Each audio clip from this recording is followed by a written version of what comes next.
Hello again everyone. Welcome dito sa inyong gabay. Magano muna tayo. Singing bowl. Pang cleanse.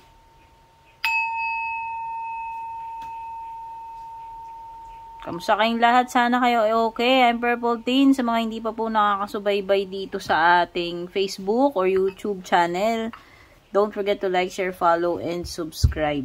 Mag-ingat sa mga fake accounts na gumagala. At pag may nakita kayo, ginagamit yung pangalan ko, yung picture ko, paki-report. No? Huwag ninyong tatangkilikin yung mga fake accounts, no? Kasi nagnanakaw sila ng original content. Kawawa yung mga legit na creators na gumagawa, nagpapakahirap, nanakawin lang, no? Ako rin, naging biktima rin ako ng ganyan and nag-file ako ng report kay Meta pero hanggang ngayon wala pa ako nare-receive na reply. Napaka unfair, nananakawan ka ng content, no? Ng mga taong hindi nila pinaghirapan at nagpapanggap pa sila. Mag-ingat din kayo kasi may mga nag-PPM na ganyan sa TikTok, no? Mag-PPM yan, manghihingi ng donasyon, mag-o-offer ng mga kung ano-ano, hindi ako yon. Red flag, fake account yung mga ganon. Never akong magme-message sa inyo para mag-offer or manghingi ng kahit ano. Take note. Nag-post ako dito ng awareness pero parang walang nag-share. Isa lang yata. So, ibig sabihin, ewan ko, kung may mga malasakit kayo pero makakatulong kasi yan mag-spread ng awareness. Hindi lang po yan para sa akin, pati rin po sa ibang ninanakawan ng content, no? So, ayan. Maraming salamat sa mga mag-share at nag-share. Start na tayo kay Aries. Ito yung gabay mo. As usual, nagsisimula tayo kay Aries. Tatapos tayo kay Pisces, no? Sinusundan ko yung order.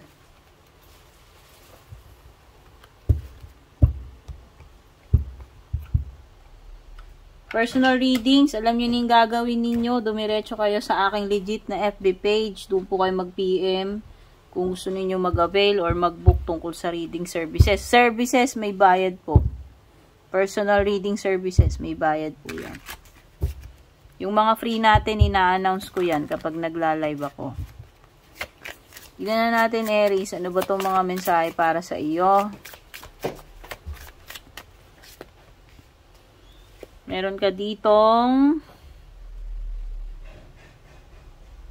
wow, news. Meron darating na good news para sa iyo. Sabi dito, itong news na to is worth celebrating. Ayan, no? Di good news. Ayan, may mga joyful announcements, good news, engagements, no, weddings. Ayan, pwede nga attend ka ng kasal. Meron din binabanggit about pregnancy or graduation. This is a time for gratitude, close communities, or chosen family. So, may mga gathering. No? Gathering ng family and friends. Meron ka ring Empress card, no? Legit nga yung binabanggit dito about pregnancy. Kasi dito may binanggit na pregnancy and then lumitaw yung Empress sa'yo. Another card nag-i-indicate ng pregnancy ito. Kung hindi naman ito about pregnancy, ibig sabihin lang maraming blessings kasi may abundance ka with the Empress card. Or may mga may mga gagawin. Very very creative. Marami kang naiisip gawin right now. Maraming ideas, no? Maraming inspiration. It's time to take action. Give birth to your dreams. So ibig sabihin ito na yung moment na dapat nagki-create ka, Aries. Ayan, oh. Kasi, creative projects will be very successful. Kaya nga, Empress sabihin natin, magiging abundant, magiging successful. Abundance and prosperity. Okay, move na tayo kay Taurus. Hello again, Taurus. Don't forget to like, share, follow, subscribe kung hindi ka pa nakasubaybay sa ating YouTube and Facebook. Ito yung gabay mo for today at kung kailan mo ito makita. Taurus, ano? You have Magician and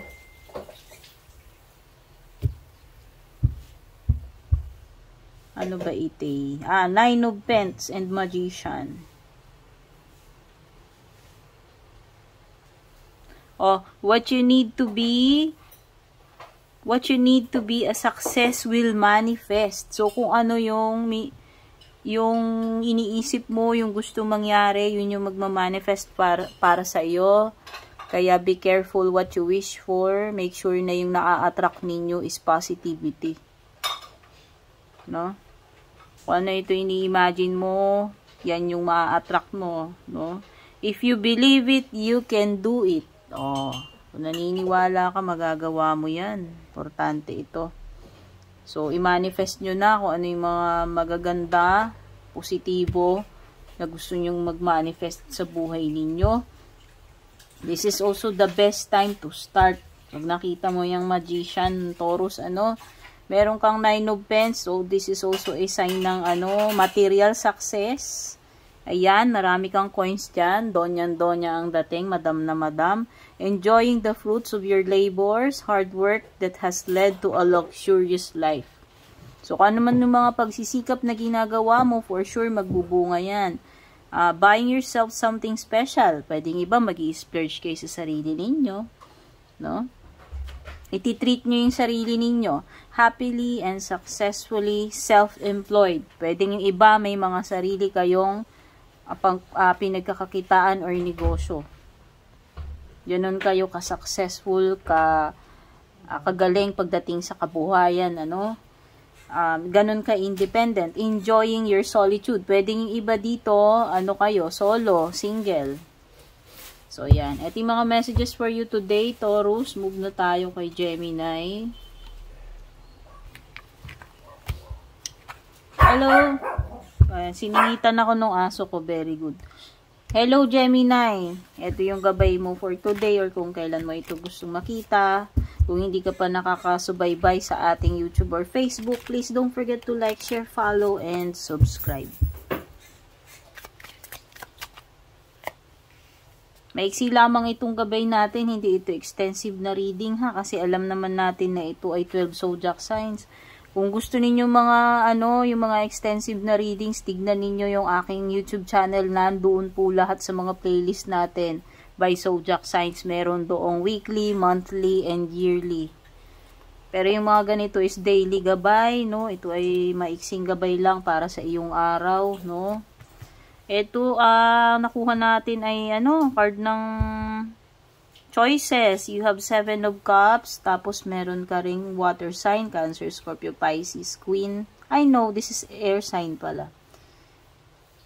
Queen of Swords. Sorry naman mga dear. Ayan, naka-espada pala si Madam. Queen of Swords at saka 7 of Cups.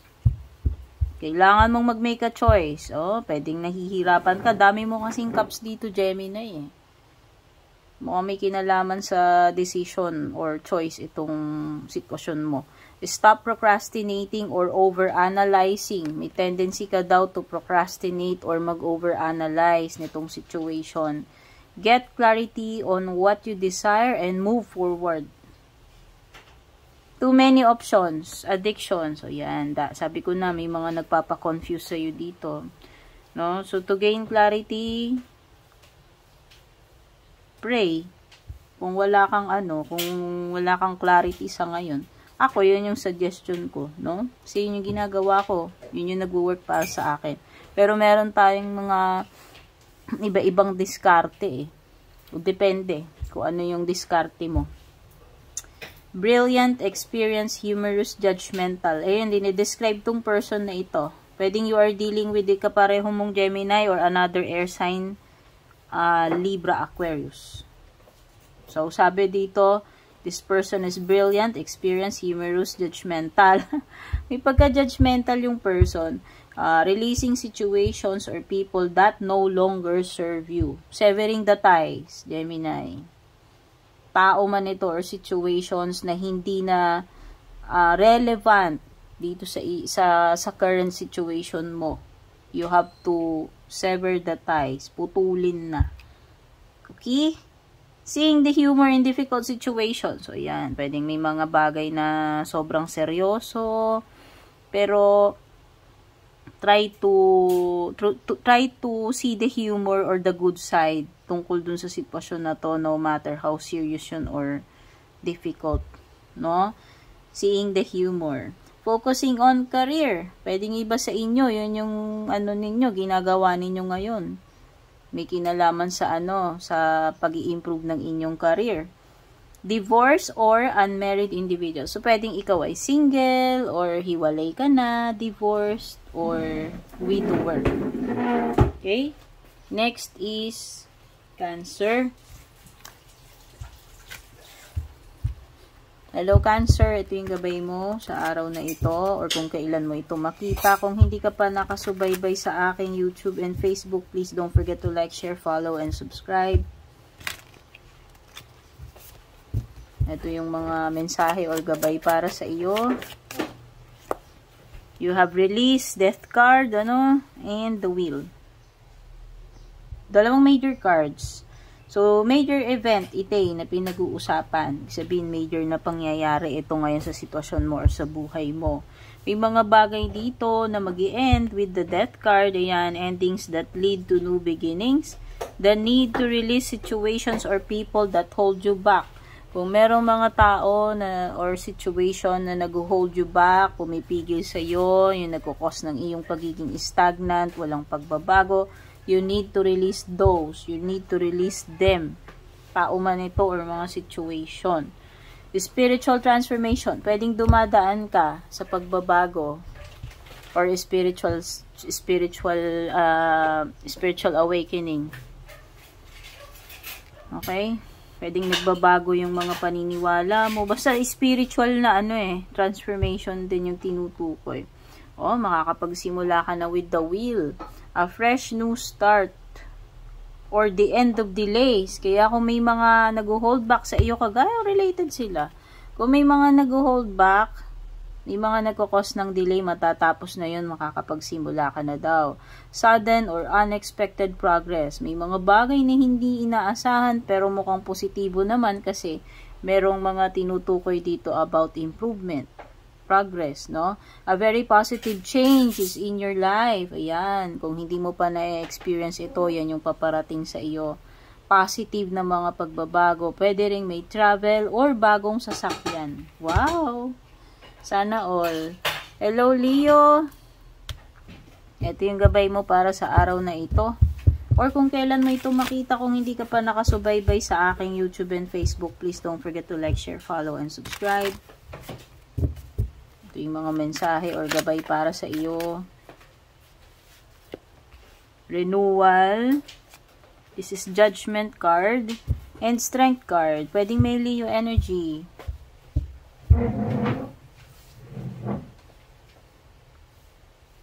So, oras na daw para mag-head ka ng new direction, Leo. May mga bagay na tapos na hindi mo na dapat binabalikan at dapat mag-focus ka na sa panibagong chapter ng buhay mo. Ayan, So, you have to review the past with compassion and forgiveness. Patawarin na, i-let go na yung past, no? And mag-focus ka na sa bagong direction ng buhay mo. Clarity on your life purpose. Pwedeng iba ma-enlighten kayo, magkakaroon kayo ng awakening kung ano ba talaga yung mission ninyo sa buhay, ano ba talaga yung purpose ninyo. Ano yung true north ninyo. Okay? In your heart, you know what to do. Alam mo daw sa puso mo kung ano yung dapat mong gawin. Merong Leo energy, binanggit ko kanina. This is personal power and assertiveness portrayed with kindness. Pagiging malakas, pagiging strong in a kind way. Hindi yung pagiging malakas na ikaw yung dominant. Yun yung tinutukoy na itong strength card mo. Compassion that brings about forgiveness.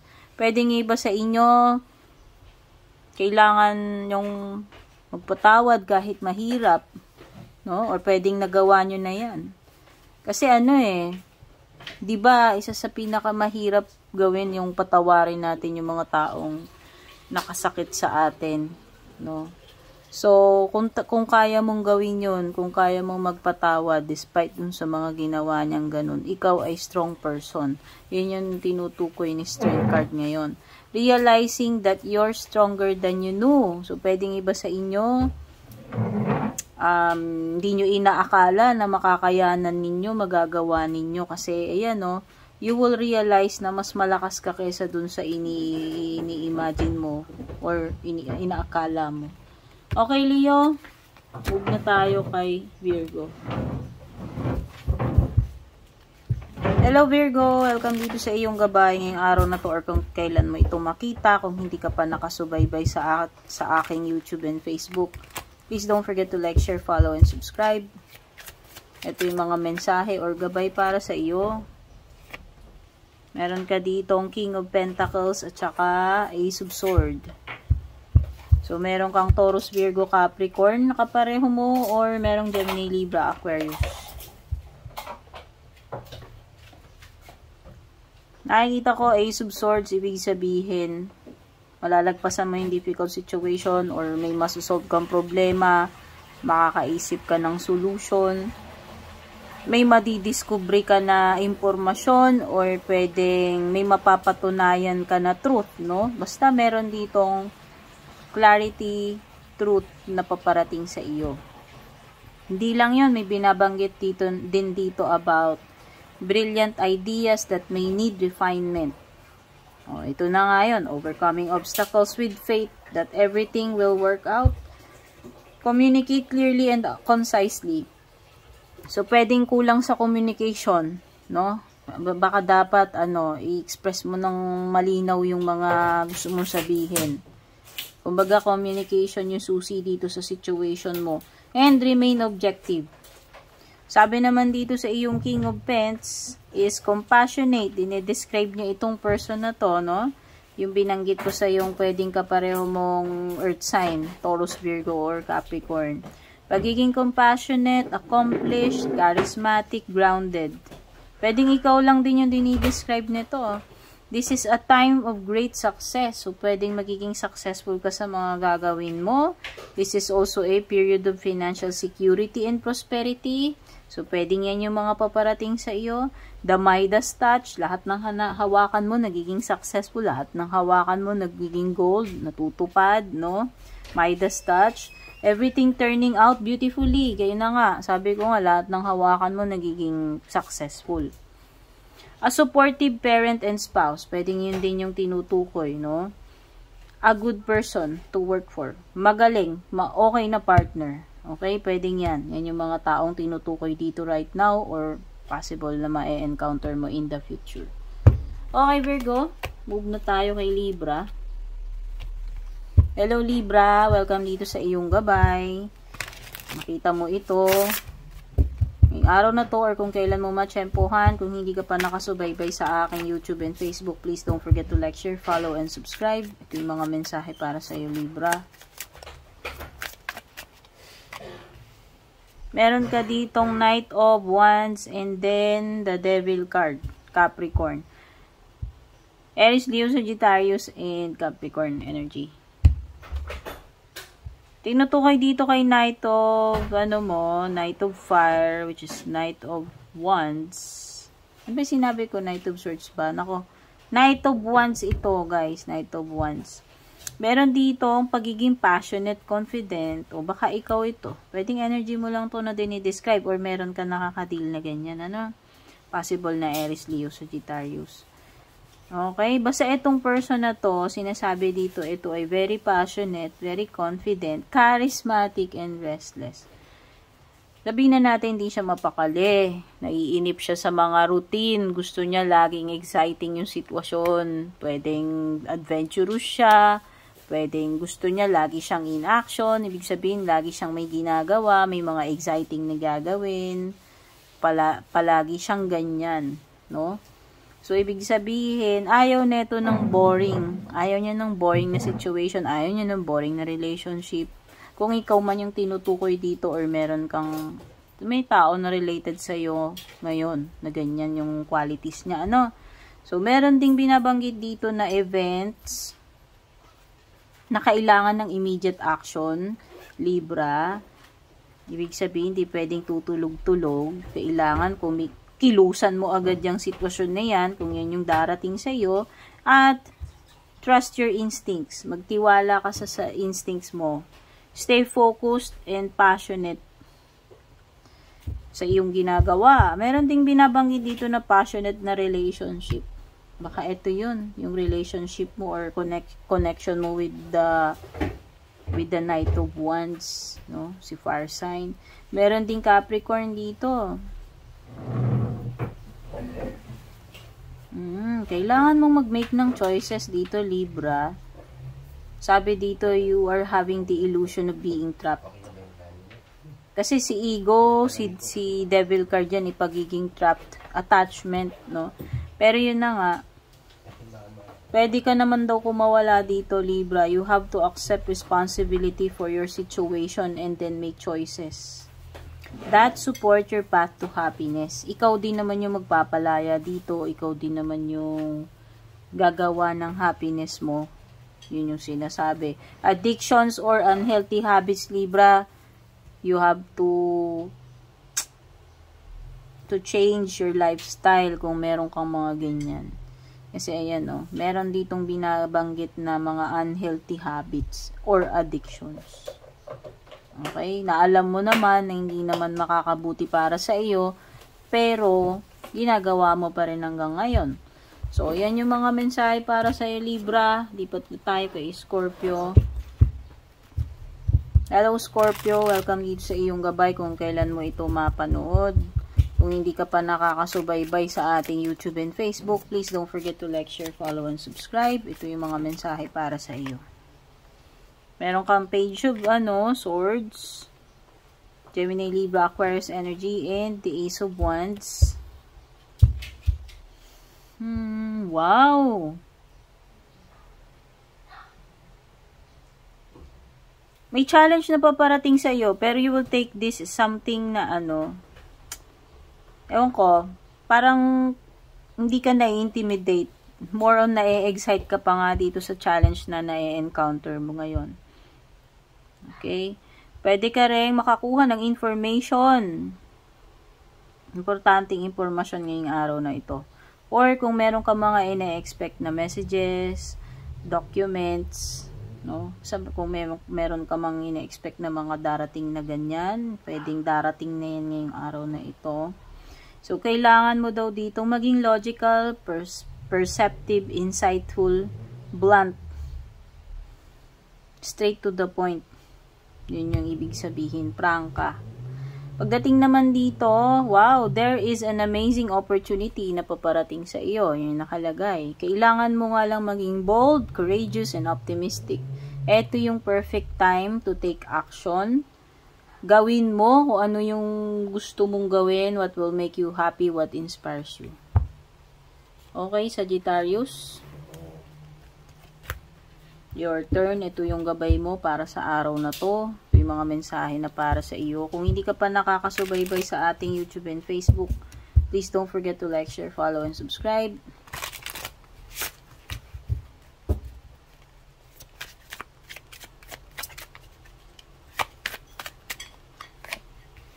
Meron kang the World card, tapos 3 of Swords.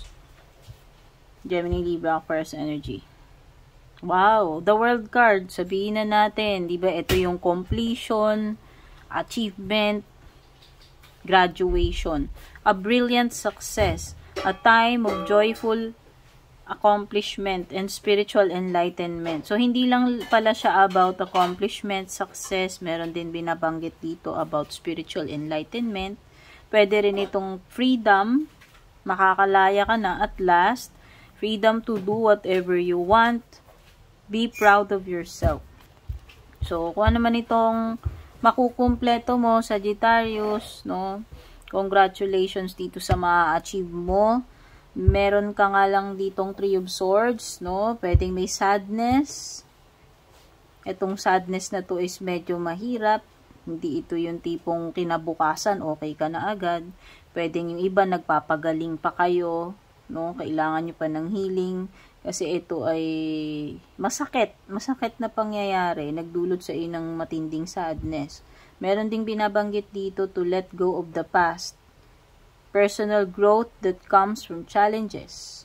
Healing, misunderstanding. So, may mga relationships na dapat mag-heal dito. Whether you are still nandun sa process ng healing or medyo matagal-tagal pa, Kasi nga, sabi ko nga, ito hindi ganun kasimple na makalimutan or matanggap. 3 of Swords yan no? So, being there for those in need. Pwedeng ikaw ay compassionate, gusto mong tumulong dun sa mga nangangailangan. Kakilala mo man yan, family or hindi. Okay? So, ito yung mga messages for you, Sagittarius. Move na tayo kay Capricorn. Hello Capricorn, welcome dito sa iyong gabay. Ito yung mga mensahe na dapat mong marinig ngayong araw na to or kung kailan mo ito mapapanood. Kung hindi ka pa nakakasubaybay sa ating Facebook and YouTube, please don't forget to like, share, follow, and subscribe. Ito yung mga mensahe mo Capricorn. Meron kang King of Wands, Aries, Leo, Sagittarius. Meron ka ring Emperor, strong energy ng Aries. So you are dealing maliwanag with a fire sign. To be specific, Aries. May kinalaman sa leadership ito. Responsibility yung mga cards mo dito. Kailangan mong maging logical and organized. Kung gusto mong magkaroon ng success sa mga gagawin mo. Kailangan mo mag-take charge of the situation at the other way around. Ikaw ang magkocontrol. Ikaw ang magmamanage, magmamaniobra. Hindi ikaw yung kukontrolin dito. Ikaw dapat ang gagawa niyang mga yan. Accept a leadership role. Pwedeng yung iba sa inyo may offer, may kinalaman sa promotion, or leadership role, yung tipong may mga ima-manage ka dyan, or ikaw yung nagsiset ng example, ikaw yung may mga tao umaasa sa'yo, nagre-rely sa'yo dyan, ginagawa ka nilang example, Structure and discipline. Baka yan yung advice sa'yo. Kung walang ganyan ngayon sa buhay mo, yan yung kailangan na mangyari. Kailangan magkaroon ng structure and discipline dito. Whether sa workplace ito, sa family, or kung saan. Motivational. Binabanggit dito si King of Wands. Motivational, inspiring, theatrical, ambitious. Take a leadership role. Parang may binabanggit sa leadership, baka ikaw dapat yung mag-lead dito. Kung hindi mo pa nare-realize yan, Capricorn, ikaw talaga ang mag-i-initiate sa'yo manggagaling yung plano, yung mga pagpapatupad dito. And at the same time, ikaw yung may responsibility dito sa nasasakupan mo. Step into the spotlight daw. O yan, pwedeng meron kang aatenan na event kung saan ikaw ay magsasalita in front of many people kasi may public speaking dito or pwedeng yun yung line of work mo, public speaker ka, ikaw yung pwedeng ikaw yung nakikipag-coordinate sa maraming tao o yun na nga, humaharap ka sa maraming tao, nag-i-speech ka, hindi ko alam kung anong trabaho mo, pero parang may mga ganun na binabanggit dito, whether yun yung job na i-offer sa'yo or kino-consider mo, o yun na talaga yung current na ginagawa mo ngayon. Keep your eyes on the big picture daw. Communicate your vision. Don't be sensitive to criticism. So, ayan, may mga puna. Pero wag ka daw balat sibuyas dito sa mga puna nila. Okay? Be professional. So, Aquarius, ikaw yung next. Ito yung mga mensahe para sa inyo ngayong araw na to or kung kailan mo ito mapapanood. Kung hindi ka pa nakakasubaybay sa ating YouTube and Facebook, please don't forget to like, share, follow, and subscribe.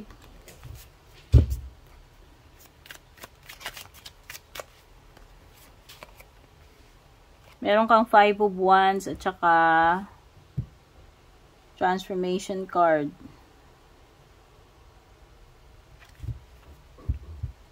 5 of Wands. Conflicts, Ayan. Pwede may mga conflicts na may encounter.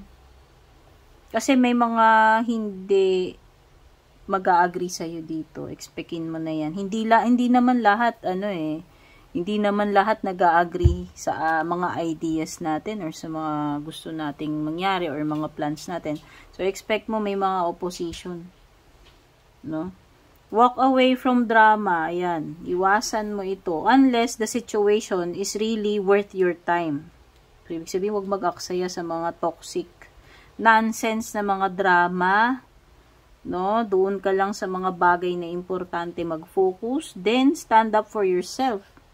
May mga situation na kailangan mong depensahan yung sarili mo. Or may mga bagay, may mga times na dapat mo pang i-prove yung point mo. No?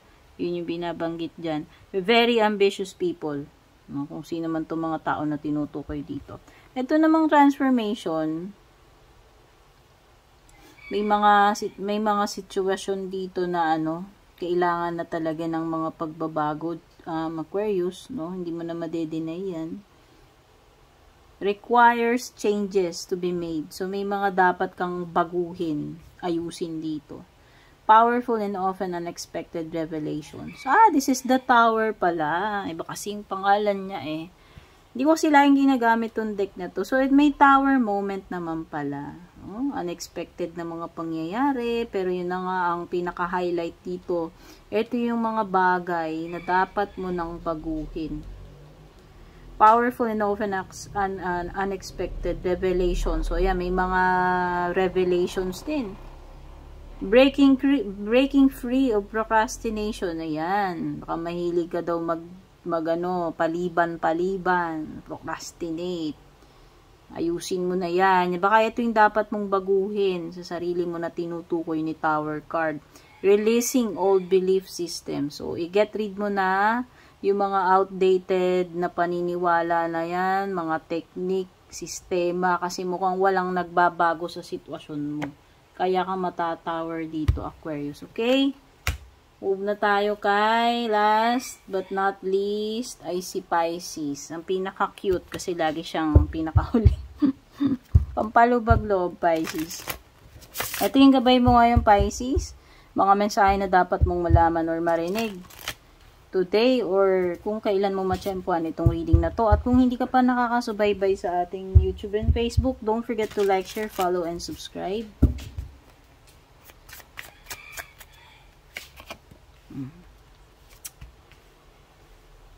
What's this? Ace of Swords at saka Eight of Cups. Uy. Mukhang magwa-walk away ka na, ha? The need to move on. Pisces. Kailangan mo nang mag-move on daw. Whether romantic itong pinag-uusapan dito or hindi. Seeking more life than what you are experiencing. Pwede kasing hindi ka fulfilled dito sa iyong current situation. Baka dapat ikaw ay maghanap ng ibang opportunity. Kung saan ikaw ay mag-grow, kung saan ikaw ay magiging happier or more successful. O, diba? A spiritual quest. Pwedeng iba, spiritual quest naman itong pinagdadaanan ninyo. Choosing to make big life changes. Pwedeng iba, nagpaplano kayo ng may mga gusto kayong baguhin sa buhay ninyo, sa sitwasyon ninyo. No, ready na kayo ready to explore, ready to live itong sitwasyon na wala namang growth, wala namang fulfillment, no? A change in priorities, leaving home. Pwede ba alis kayo sa tinitirahan ninyo, whether, hindi ko alam, kung kayo ba ay, mag-a-abroad, magmamigrate, or gusto nyo lang maglayas. Kasi merong living home dito. O baka ma-assign kayo sa ibang lugar, o baka doon na kayo lilipat, permanent na. No, hindi ko alam kung ano yung nakaka-relate sa inyo.